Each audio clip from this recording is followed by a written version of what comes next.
Alam niyo yung mga intro ng mga vlogger kapag nagta-travel sila? Yung may magandang background, ganito yung sound effect. Oo, wala akong ganun. Wala akong maisip ngayon eh.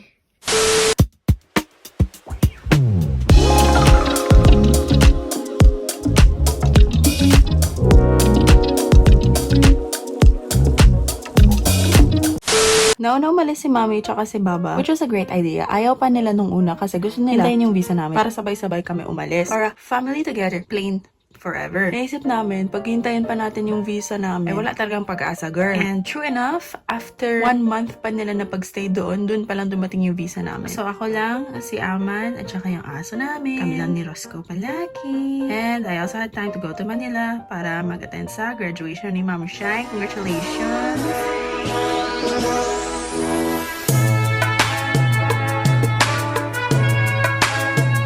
Pagbalik sa bahay, Roscoe ulit, Roscoe.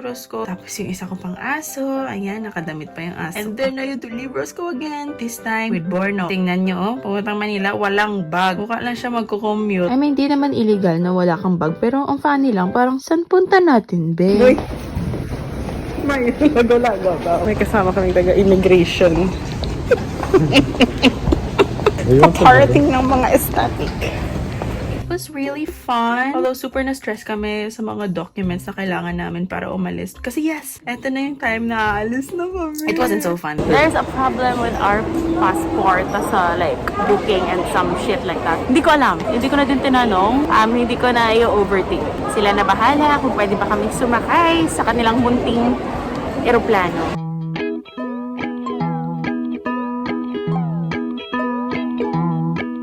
I wanna go!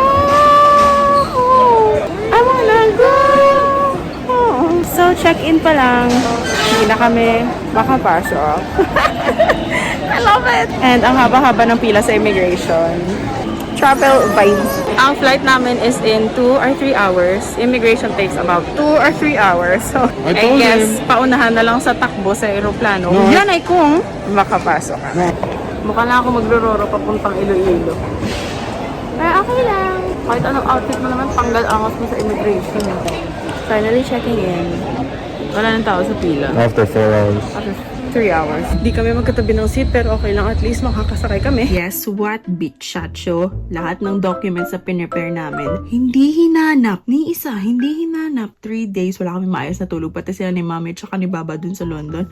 Walang tulog dahil sa documents na yan. Pero dahil nga nagka-problema sa check-in, saktong-sakto, nung binigyan na yung boarding pass namin, saktong boarding lang talaga. So, diretso sa aeroplano. Ang swerte ko kasi yung katabi ko umalis. Hindi ko alam, parang kilala ata siya ng pilot. Tapos pina-change siya ng seat.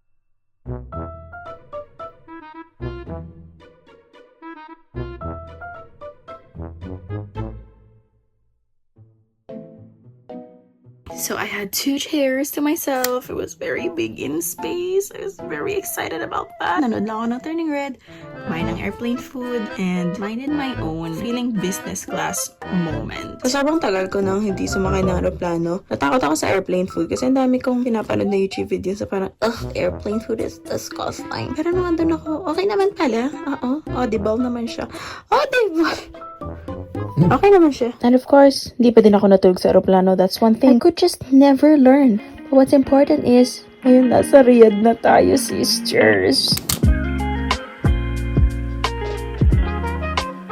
So, isang araw, 1 gig, 399 yung data ko. Pagdating namin dito, yan talaga una kong inatupag kasi kailangan ko mag-update, alam niyo na. Pero syempre, tinago ko pa din sa inyo. Sa mga IG story ko, magpo-post pa din ako na nasa Pinas ako. Kasi kung katula ako sa London, hindi ako maniniwala na nakalabas ako ng bansa. Like, ano lang to, yung mga layover lang to eh. So, hanggat doon na talaga ako, nakautot na ako doon kahit onte. Yun, masasabi ko na for the arrive na ako.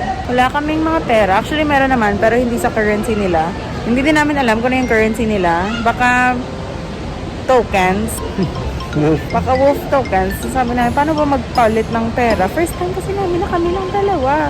I mean, self-sufficient naman kami, no? Pero funny lang na nagtutulukan pa kami na, ikaw na lang mag-ask. So, mamaya, pag andito na ang mga tao sa money transfer Kemerut, kakain kami sa Burger King. Wala din palang wifi dito. Yan pala dapat una ko sinabi. Kaya ako nag-roaming kasi walang wifi dito.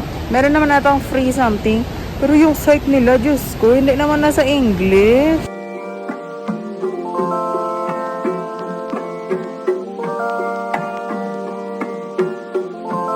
Kahit na nasa Riyadh, hindi pa din panatag yung loob ko. Number 1, kasi natatay ako. Number 2, kasi nagugutom ako. So, kumain kami sa Burger King. At alam ko nasa ibang bansa na ako kasi paglapag ko pala, ang dami na nag-aaway. Bakit ang hilig mang warsyak ng mga tao dito? Hindi ko alam. And then, this was the best part. Ng Riyadh to London, wala akong katabi ni Isha.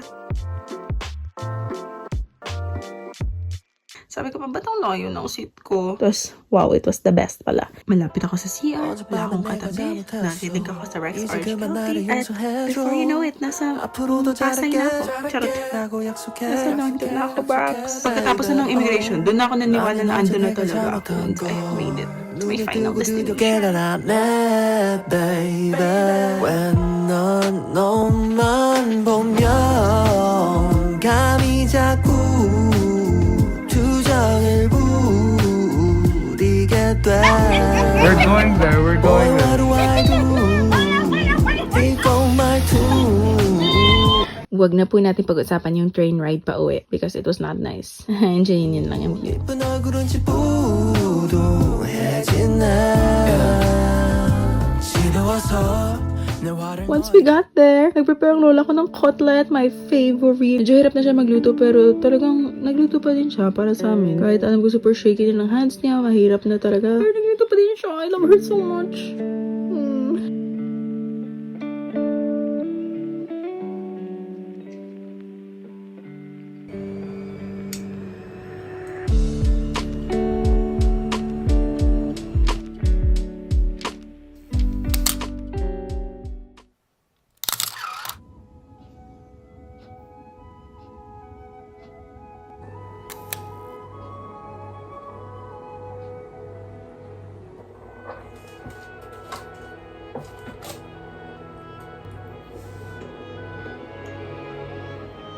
Good morning. Ito ang pruweba na nasa London na ako. As you can see, ibang-ibang sky. Gising na ang mga tauhan. Eto siya. Pumayat si mami dito kasi daw hindi siya nag-rice. Tapos wala din mga uga dito. Mga sardines. Yung sardines nila, wala paksiw. Wala utan. Yung sardines nila parang yung mackerel na malalaki. Okay lang siya. Hindi siya masyadong masarap, TBH. Ang first na ginawa namin dito, of course, magsampay. Ganyan talagang mga tourist attractions dito. Iba talagang lighting dito. Feeling ko sa trip na to gaganda ako. Ay! Baka ma-fail. Bakit pala kanina nung camera kasi blurred? Or baka hindi pa ako like masyadong na-Londonize. Parang na-culture shock pa yung mukha ko. Like, kaya hindi pa siya super appropriate. After a while, siguro makaka-adjust naman ako. Excited na ako sa breakfast. Iba talaga ang impact ng breakfast dito. At dito napapa-breakfast talaga ako. So, let's see guys, no? Kung ilang pounds na naman ang maiuuwi ko sa Pinas. Because the memories will fade, but the pounds and the kilos will last forever. Ito na nga mga sis. Hindi na makasabi ang nanay ko na wag na muna mag-grocery ng gatas kasi ang mahal. Kasi dito si Lola by box kong bumili. Kasi sis, eto na ang balita. Sa 1 month na wala ka sa Pinas. Ang Selecta na green, na buy one take one. Before it was like 115. Now it's like 140. I'm actually looking at the cutlets. They look good again. So pretty! Nice and pink! Ang galing ng mga pinagagawa namin ng mga activities dito sa London. Inayos namin yung garden sa likod. Talagang para akong nag-community service dito, no? Gustuhin ko man maging aesthetic. Hindi ako pinapayagan ng universe na ito. Talagang gusto niyang tanggalin tsaka hubarin talaga yung angas ko. Pero okay lang para naman to sa ikabubuti ng environment. Parang environment sa Tagalog, boy. Buwan? I don't fucking know. Putang inang buwan.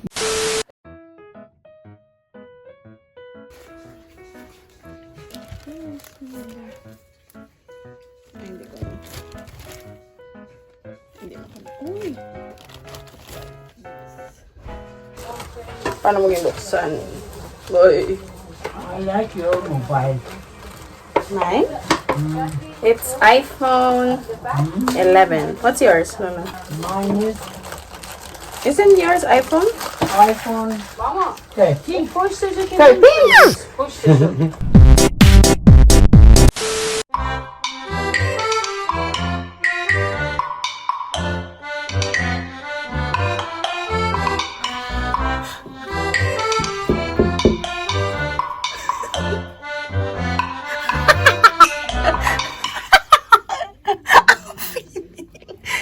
Kung kailan nagre-rest na lahat.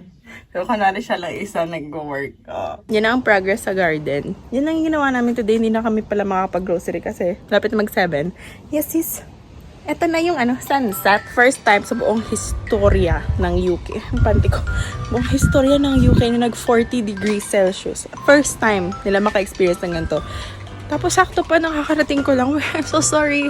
I did not meant it.